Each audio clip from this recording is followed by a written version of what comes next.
Ek wil vandag met jou praat oor die ding wat ons almal vernietig, maar ons is te bang om dit aan te vat. En daar's 'n man met die naam van Josef wat vir ons baie leer oor hierdie ding en hoe om dit te hanteer. En voordat ons uit die Bybel lees, kom ons bid saam. Wonderlike Vader, dankie vir u kosbare woord. En nou gaan ons u woord open en ons gaan daaruit lees en ons wil vra dat u dit vir ons op 'n eenvoudige wyse sal verduidelik, sodat ons u woord kan verstaan. In Jesus se naam, amen. Ek wil jou uit Genesis 37 vers 2 tot 5 begelei uit die skrif, maar ek wil vra dat jy self die hele hoofstuk 37 op jou eie tyd sal deurlees. Kom ons lees dan nou vanaf vers 2. Hier volg die familiegeskiedenis van Jakob. Josef was nog jonk, 17, toe hy kleinvee opgepas het saam met sy broers, die seuns van Bila en Silpa, sy pa se vrouens. Josef het slegte stories oor sy broers by hulle pa aangedra. Van al sy seuns was Israel die liefste vir Josef, die seun wat in sy ouderdom gebore is, en daarom het hy vir Josef lang klere met moue gemaak. Toe sy broers sien dat hulle pa vir Josef liewer het as vir enige van hulle, het hulle 'n afkeer van Josef gekry en het hulle niks goeds oor hom gesê nie. Op 'n keer het Josef gedroom en dit vir sy broers vertel.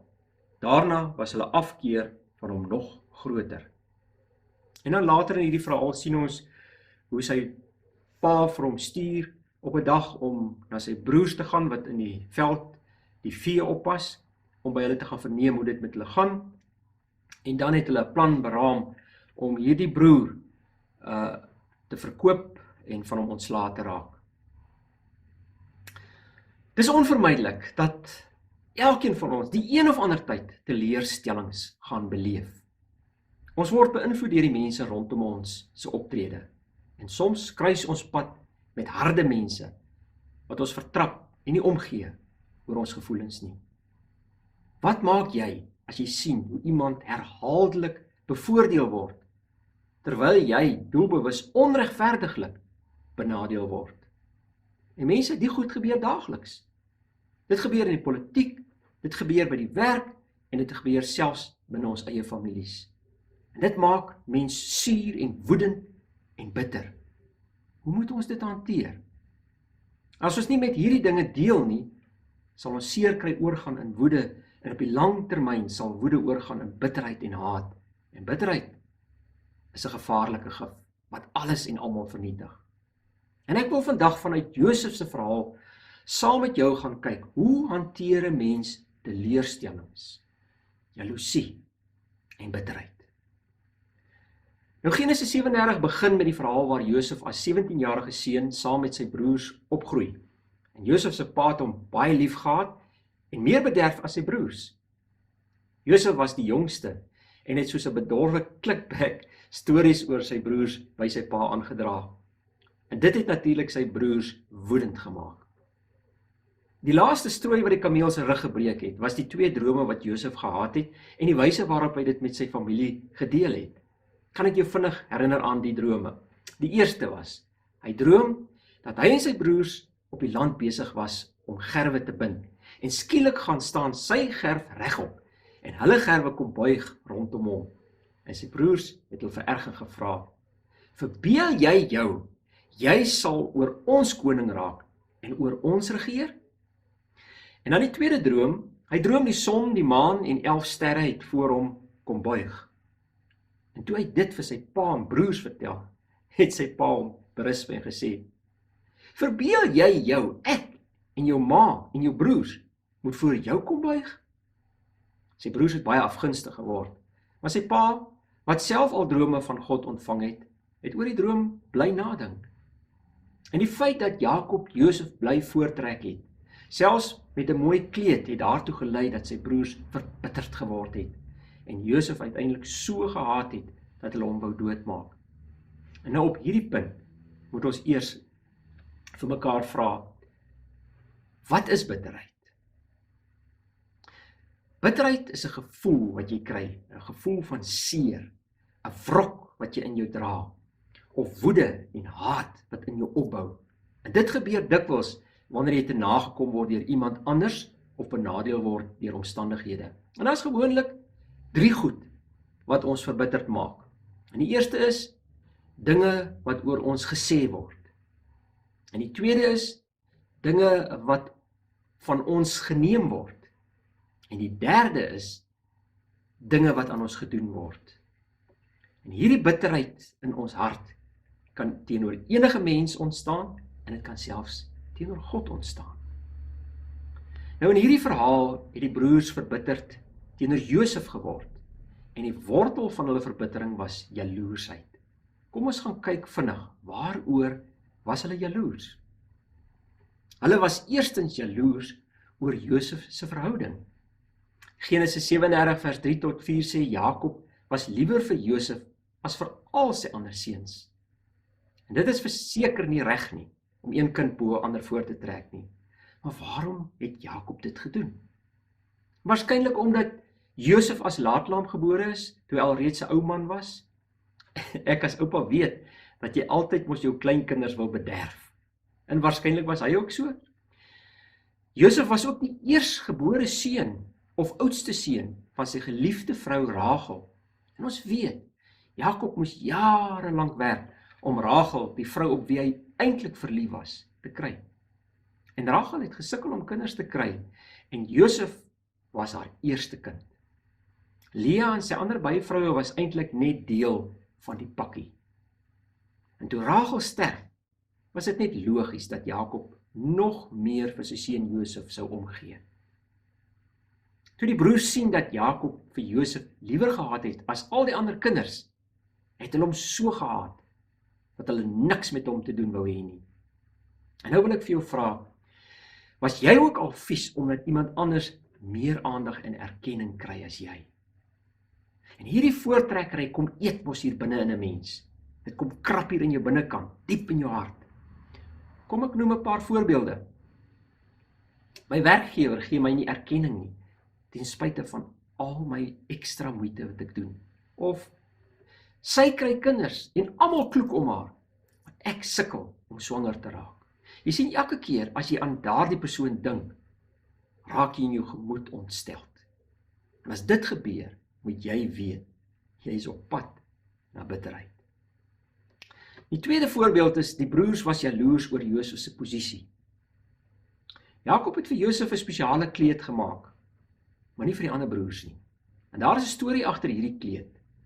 In Genesis 35 vers 22 lees ons dat Ruben, wie die oudste seun was, gemeenskap gehad het met sy pa se slavinvrou Bila. Hierdie gruwelike immorele daad het nie ligtelik by Jakob verbygegaan nie. En daardeur het Ruben, die oudste seun, sy pa se guns verloor. En Jakob het Ruben gestraf deur sy voorregte as eersgeborene van hom weg te vat. En Jakob het toe die eersgebore reg aan Josef gegee, want Josef was sy geliefde vrou Rachel, sy eersgebore seun.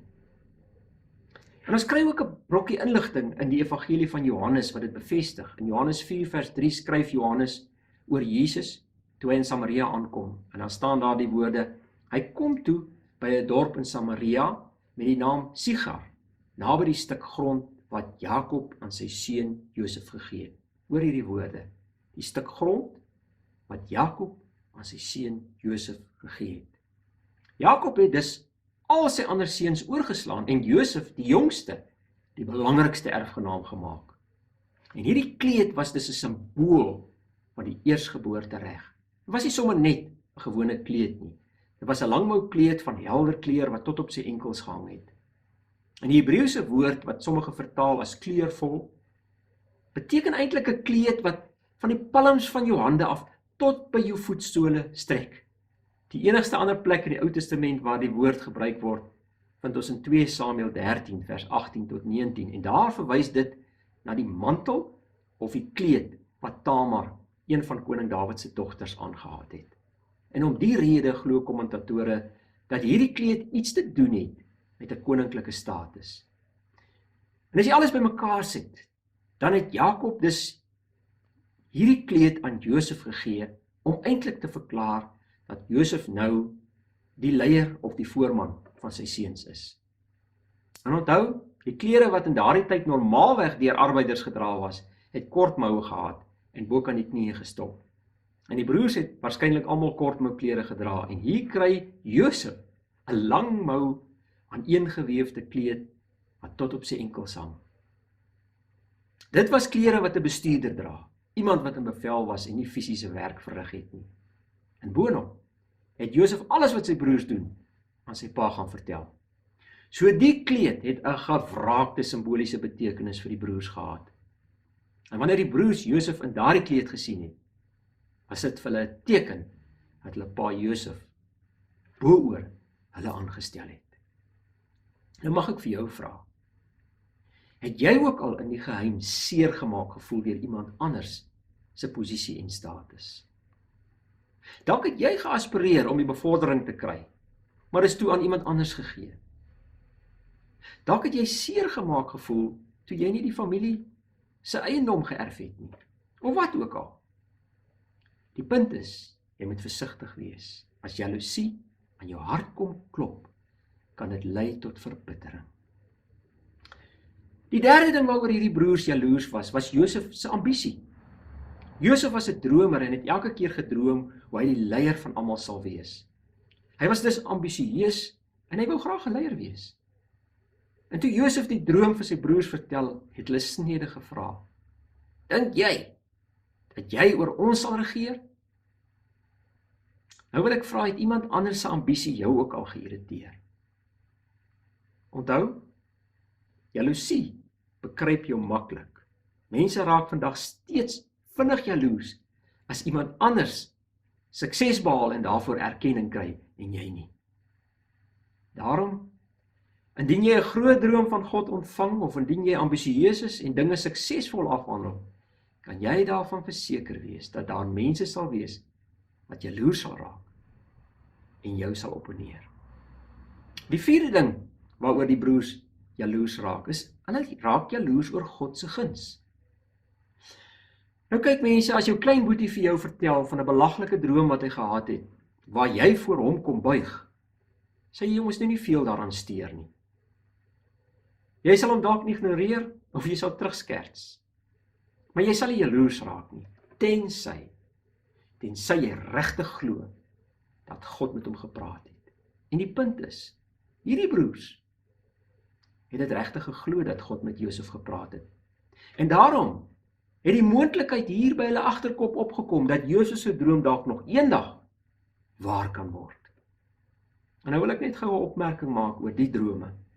Onthou, in daardie tyd het God veral deur drome met sy kinders gepraat. En so het God ook deur drome met Jakob gepraat. Maar interessant, telkens as iets vas staan of belangrik is, het God dit deur 2 verskillende drome bevestig.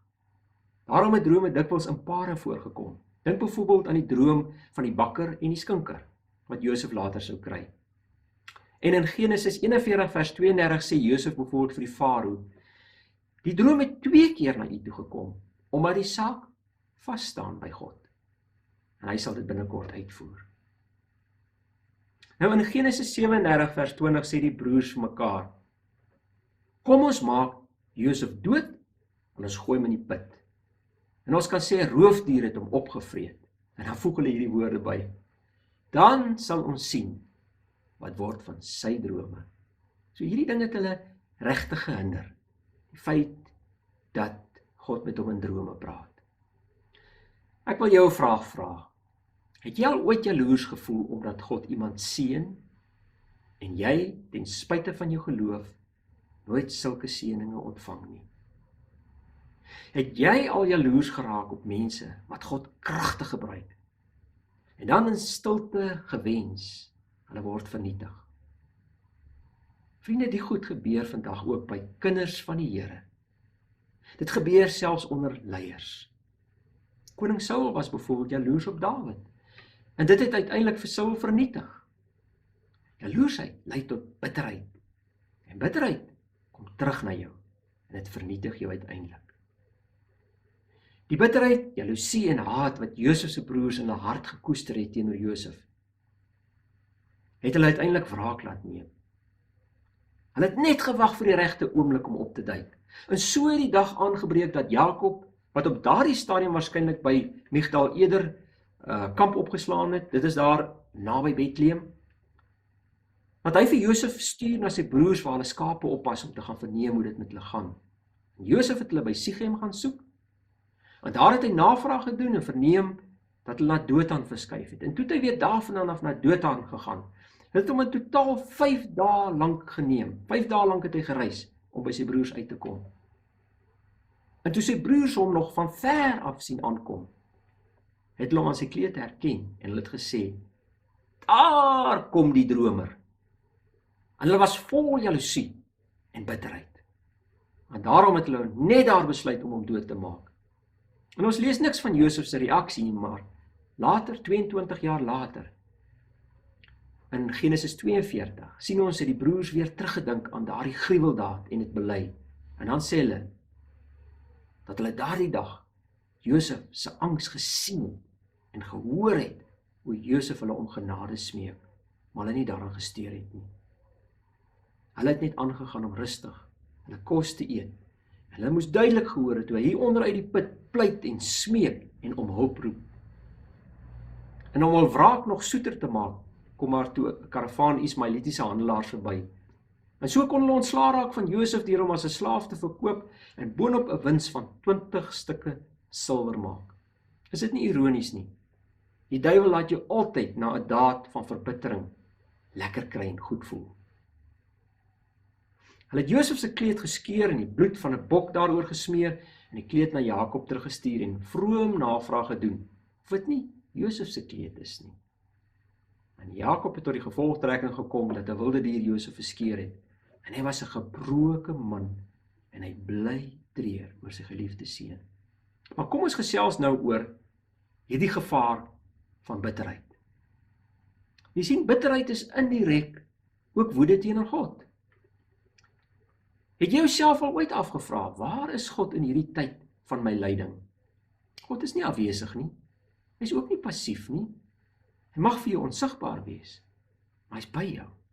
En hy sorg steeds vir jou. Psalm 34 vers 19 sê, die Here is naby die gebrokenes en hy help die moedeloses. God is almagtig. Hy kan dinge toelaat en hy kan dinge beheer. En as ons verbitterd raak teenoor iemand, raak ons eintlik indirek verbitterd teenoor wat God nou hier toelaat.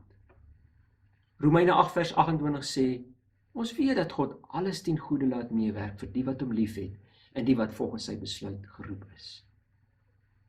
Bitterheid is 'n ontkenning dat God in alle omstandighede vir jou steeds sorg. En as jy vandag bitter is teenoor iemand, dan is jy ook indirek verbitterd dat God toegelaat het dat die saak so verloop. En daarom kom hierdie begeerte om nou die saak in eie hande te neem. Josef het in Egipte vrede gemaak met sy moeilike omstandighede. En hy het besluit om God te vertrou en die beste te maak van hierdie moeilike uitdagings waarin hy hom nou bevind. Maar in die tweede plek, bitterheid sal ook ander affekteer. Hebreërs 12 vers 15 sê, sorg dat daar nie verbittering soos 'n wortel uitspruit, moeilikheid veroorsaak en baie besmet nie. Verbitterde mense word moeilikheidmakers. En oral waar hulle gaan, maak hulle moeilikheid en dit affekteer almal rondom hulle. Bitterheid maak dat jy skinder en kwaad praat van die een wat jy glo jou benadeel het. En so plant jy die gif van bedrog en verleiding in 'n ander een se hart teenoor daardie persoon. As jy nie bitterheid hanteer nie, sal dit ook ander se verhoudinge vertroebel. Want bitterheid is soos 'n toksiese virus. Dit affekteer nie net die persoon wat jou te nagekom het nie, maar dit benadeel almal rondom jou. En soms lei hierdie bitterheid selfs tot woede-uitbarstings teenoor die mense rondom jou. Josef het naby God gewandel en God het iets van sy toekomsplanne aan Josef bekend gemaak. En hy was ook sy pa se gunsteling seun. Maar dink nou net vir 'n oomblik hieroor na.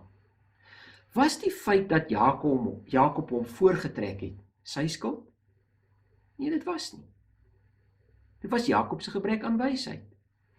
En was die feit dat God met hom oor die toekoms gekom en die keer het sy skuld? Nee. Josef se aandeel was wel Dat hy onkundig was oor hoe hy al hierdie dinge moet hanteer. En dat hy van sy broers by sy pa geskinder het. So waarom het Josef die teken van sy broers se haat geword? Omdat die broers geweet het, God is besig om Josef te bevoordeel. En hulle wil gelyke behandeling van hulle pa hê. Daarom het hulle Josef die sondebok van hulle bitterheid gemaak. En hulle optrede het uiteindelik die hele familie benadeel. En vir Jakob in rou gedompel. En derdens moet jy ook weet, bitterheid vernietig jouself. As jy nie bitterheid hanteer nie, sal dit ook jouself uiteindelik vernietig. Die meeste verbitterde mense vind dit baie moeilik om te erken dat hulle verbitterd is. Hulle onderdruk dit, of hulle steek die emosionele pyn vir ander weg. Maar hier diep binne in hulle harte is daar 'n pyn van bitterheid. En die tragiese waarheid is, wanneer jy bitterheid probeer toesmeer, dan vernietig dit jou van binne soos 'n kanker. Ek wil hierdie storieetjie met jou deel om dit vir jou te illustreer. 2 goeie vriende het gestaan en gesels, en terwyl hulle so gesels, beland hulle in 'n meningsverskil oor 'n saak. Hulle word later so driftig en so kwaad vir mekaar, dat die een die ander 'n harde stamp gee. En sy vriend val, en hy val met sy rug in 'n geroeste spyker, en daai spyker bly vassteek in sy rug. En die vriend wat hom gestamp het, is dadelik jammer, en hy sê, ag jong, ek is so jammer, vergewe my.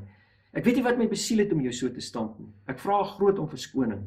Kom ek help jou op en ek trek hierdie spyker vir jou uit en ek maak jou wond vir jou skoon. Maar die ander ou, wat die spyker in sy rug het, sê, jy sien man, dis jou probleem. Jy het nog altyd 'n swak humeur gehad, en ek gaan vir jou vandag 'n les leer.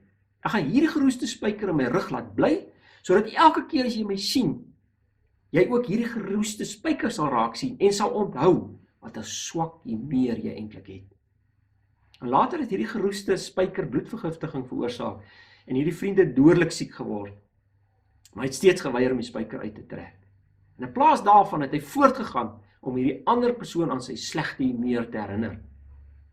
En hy het met hierdie gesindheid volhard, totdat hy uiteindelik van die infeksie van hierdie geroeste spyker gesterf het. Jy sien vriende, onvergewensgesindheid vernietig jou lewe. Dis gevaarlik om bitterheid in jou hart rond te dra, en dit is nog gevaarliker om die gevoelens van bitterheid te probeer regverdig. Spreuke 14 vers 10 sê, net 'n mens self ken die bitterheid van sy eie gemoed. Bitterheid vernietig selfs die fisiese kwaliteit van jou lewe. Dit lei tot gevoelens van angstigheid en van benoudheid en uitputting en depressie, en kan ook uiteindelik aanleiding gee tot hartprobleme. En nou is die groot vraag, hoe oorkom mens jou bitterheid? En vriende, Josef is vir ons die perfekte rolmodel wat God vir ons gegee het in die Bybel, oor hoe om van bitterheid ontslae te raak. Toe Josef daar op die bodem van die droë put lê, was hy magteloos. Hy was letterlik down and out. En toe hy as slaaf verkoop word en vasgebind ontvoer word, terwyl sy broers vir hom lekker lag, moes die uitnodiging hier aan sy hart kom klop het om verbitter te raak. Seker 'n paar keer het die duiwel hier aan sy hart kom klop met hierdie gevoel van verbittering. En toe die handelaars sy karavaanroete wat daar by Bet-El verby beweeg, toe hy daar verbygaan, sou hy die omgewing van sy ouerhuis herken het, magteloos gevoel het, sou daai bitterheid waarskynlik weer kom klop het aan sy hart. Hoe kan 'n mens ontslae raak van hierdie emosionele houvas wat bitterheid op jou kry? Josef leer ons, die krag om dit reg te kry, kan jy alleen vind deur te vertrou dat God steeds in beheer is. Jy moet weet, God is almagtig. En hy is groter as jou omstandighede. Deuteronomium 31 vers 8 sê, die Here sal voor jou uitgaan. Hy sal by jou wees. Hy sal jou nie in die steek laat nie, jou nie alleen laat nie. Moenie bang wees nie, moenie skrik nie. En Josef het in sy drome en in God bly glo. En hy het geweet, God was steeds in beheer van sy lewe. En daarom is die eerste stap, erken en bely jou bitterheid teenoor God. Jy sien wat die oortreder teenoor jou gedoen het, is sleg en is sondig. Maar wanneer jy daardie haat in jou ronddra en dit vertroetel, dan is jy met 'n nuwe sonde besig. En daarom is die eerste stap, erken jou bitterheid. Moet dit nie ontken nie. En bely dan jou bitterheid teenoor God. 1 Johannes 1 vers 8 sê, as jy vir jouself sê, jy is onskuldig, bedrieg jy jouself. En vers 9 sê, wanneer jy dit voor God bely, hy is getrou en regverdig, en hy sal jou al jou sondes vergewe. En dan moet jy oorgaan na stap 2. En jy moet dit ook vinnig doen, want Efesiërs 4 vers 26 sê, as jy kwaad word, moenie sondig nie. En daar staan ook, moenie 'n dag kwaad afsluit nie. Moenie die duiwel vat kans gee nie. Nou wat is die tweede stap? Tweede stap is identifiseer en vergewe. Dit beteken, vra jouself af, waarom is ek bitter? Waar het alles begin? Wat het daartoe aanleiding gegee? Wie is die persone agter alles? En neem nou 'n wilsbesluit om daardie persoon te vergewe.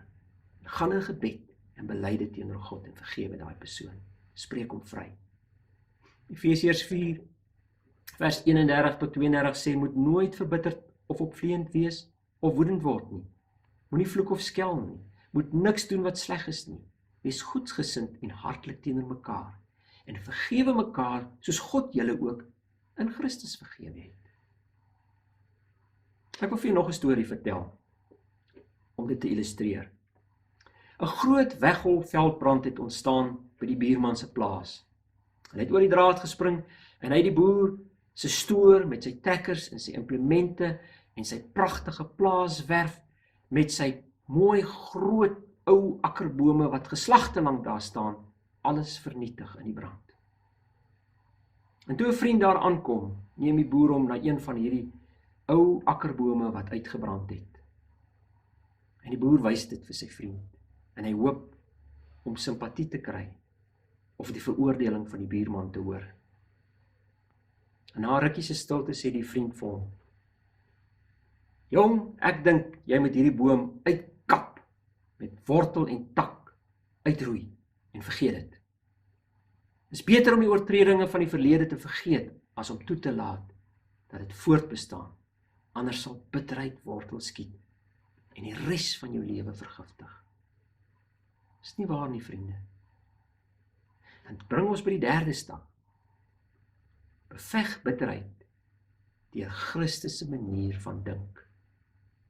Iemand het gesê, jy het eers werklik bitterheid oorwin en jy het eers werklik vergewe as jy die persoon wat dit veroorsaak het in jou gebed kan seën en vrede kan toebid. En dis presies wat Christus se manier van dink is. Hy vergewe ander al oortredinge, maar dan gaan hy nog verder. Hy gaan verder om hulle te seën. As daar iemand is wat in hierdie wêreld die reg gehad het om verbitter te voel, dan was dit Jesus Christus. Want die wyse waarop hy onregverdiglik verwerp en beledig en verneder is en gekruisig is, sou enigiemand verbitterd en woedend gemaak het. Maar wat het Jesus gedoen? Hy sê, Vader, vergewe hulle, want hulle weet nie wat hulle doen nie. Want daarna gaan hy voort om in hulle plek vir hulle sondes aan die kruis te sterf en hulle te seën met 'n kans op 'n nuwe lewe. En nou kom Filippense 2 vers 5 en sê, dieselfde gesindheid moet in julle wees, wat daar ook in Christus Jesus was.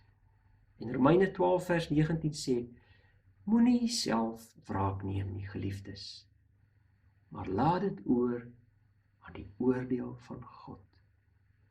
En vers 21 sê, moet jou nie deur die kwaad laat oorwin nie, maar oorwin die kwaad deur die goeie.